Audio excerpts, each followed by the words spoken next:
Social media has made quitting your job look sexy. I quitted my job last year and now I'm a millionaire. I quitted 10 years ago. Now today I own the biggest brand of one thing. Actually, that's fine. It's very beautiful. But what they don't tell you is that so many people resigned and 6 months later, they started looking for another job. Listen to this. Quitting your job isn't the goal. Building something sustainable is. So if you are planning on quitting your job, these are 4 mistakes you should never make. Number 1. Side hustle. Don't leave your job without a side hustle. I am begging you. Don't use your resignation letter to test if that idea works or not. Test it while they are still paying you salary. Think about it. Your salary is like your investor. Every month, your company is funding your experiment. Use that advantage. Because if you resign first and then start testing and realize that customers don't like what you are selling, or what you were thinking would work is not working, you will become frustrated quickly. It's like standing at the edge of the river. Instead of testing it with the boat first, or at least with one of your legs, you will now choose to jump in with 2 of your legs. 2 things are involved. You might drown or you might swim. And when people drown financially, depression enters, pressure enters. Before you know it, they will go back to applying for another job or even go back to that same company. God bless you, your company is filled with gossipers. They will use you to gossip for the next 3 months. See, you will feel so uncomfortable. No matter the lie, they will figure it out that, it's like what this one went to look for did not work. Number 2, don't build a business that only replaces your struggles, which is why I wrote this.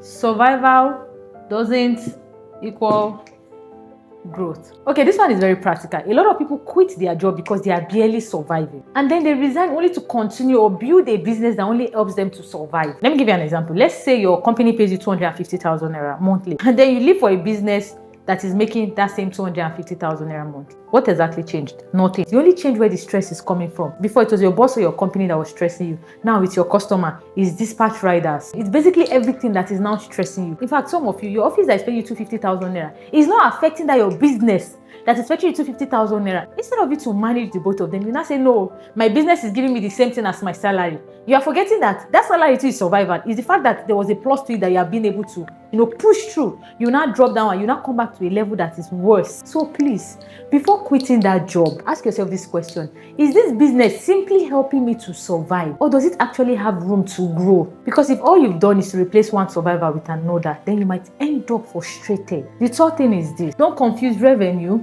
with profits. Imagine somebody say, my business is making 10 million naira monthly. Congratulations, so. But how much did you actually make? How much is your profit? Because if you bought product of 9 million naira, you paid staff, paid rent, paid delivery, paid logistics. And by the time you remove everything, you realize that you are left with very little penny. That penny you are left with is what you should be comparing to your salary.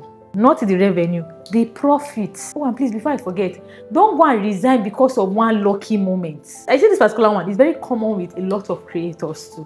Content creators. You know that you can be creating content and whoop, you are here, one brand reach out. Because 1 or 2 brands have been reaching out like 1-2 times in a month or so. You have like, how much are they paying me? Ordinary 400,000 naira monthly that I'm collecting. And then you be like, almost better I quit my job, but this brand just paid me 2 million naira to make a post only on Instagram and TikTok. I collected my 2M. So how much is my salary? Yeah, you now quit your job. You forgot that it's not every month that brands will come. You forget that it's not every month that you'll be having views on Facebook that you are making money from. Or because you are running a service or a business. Maybe those of you that do freelancing and when somebody just give you one remote job and you collect like 3 million naira, you'll be like, no, I don't need this job. You forgot that before you got that one, it took time. And before you might get another one, it might take a very long time. You see, that thing is what we call spike. And this is where many entrepreneurs and content creators make expensive mistakes. They build permanent decision on temporary success. Then 4 months later, nothing. Before leaving your job, ensure that your business or maybe your content creation actually consistently beats your salary. Notice I said consistently, not once, not twice. Number 4, I wrote the gestation here, but the major word for it is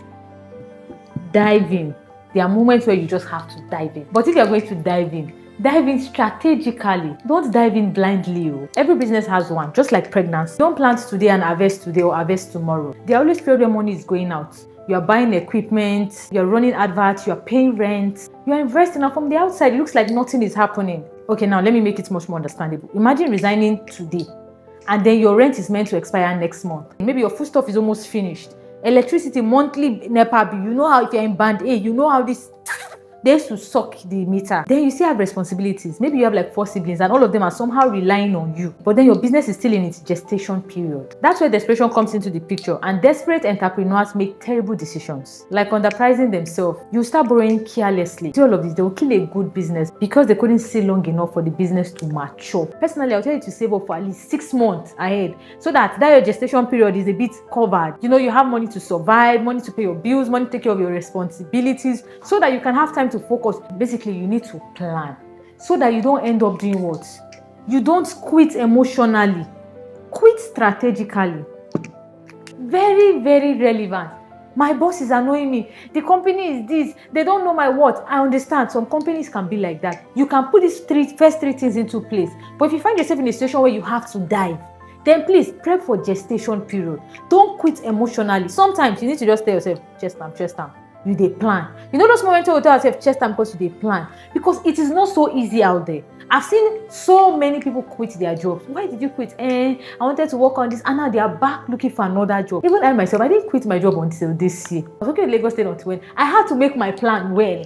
I had to settle down all of these things. I had to put it into consideration. That's why as I leave, there's no returning. It's not even possible. I was way too prepped, I had settled down and gone through the whole process. Long term, yes, plans will change here and there, but even though I made sure that gestation period setting was in place, so that regardless of if my plan goes sideways or whatever, I am covered. That's one thing people need to put into consideration a lot. If not, the same way you rush out of that thing is the way you rush back into it. And now it's going to be worse because people that are looking for a job are much. Put all of these things I just taught you into consideration.